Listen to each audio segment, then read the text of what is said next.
మీరు మా నానమ్మనేమో అంటారు. గవ్వేనా మాటలు అసలు? సంసారి పొక్క సాయక్క అన్నట్టు నువ్వే నాకు చెప్పడానికి. ఓ వేస్ట్ రానా, నా మనవరాల్ని పట్టుకొని నువ్వెవతివే అని అంటానవేందే బద్మాషి. నీకు బాగున్నదే కౌరం.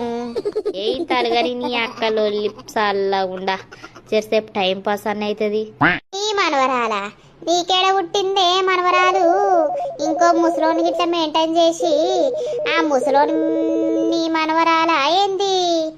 ఏమంటివే నువ్వు? ఆ పిల్ల నా చెల్లె మనవరాలే బద్మాషాడదానా. నీ లెక్క ఊరికొక్కని నుంచుకోలే నేను. అవునే రండా, నేను ఎవరు నుంచుకున్నానే ఊరికొక్కలని? ఏది ఓసారి చూపిద్దు పాయే. చూపియపోతే మొత్తం నీ ఉన్న ఎంటికలన్నీ కొరిగిస్తా నేను. నిన్ను ఇట్లా కాదే ఇక నేను పండబెట్టి తొక్కాలనే. అట్లయితే నేంటావు నువ్వు.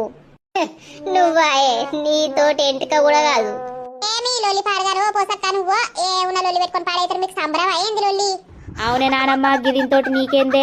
ఇది బద్మాష్ ఆడదే ఉన్నట్టున్నది. ఏందో బాగా ఒరుతాంది నీ మీదికి. ఏ బక్కదారా, నువ్వేం మాట్లాడుతున్నావే? నీ నానమ్మ అంత సక్కని పూసన ఏంది? తెలుసుకొని మాట్లాడిడా.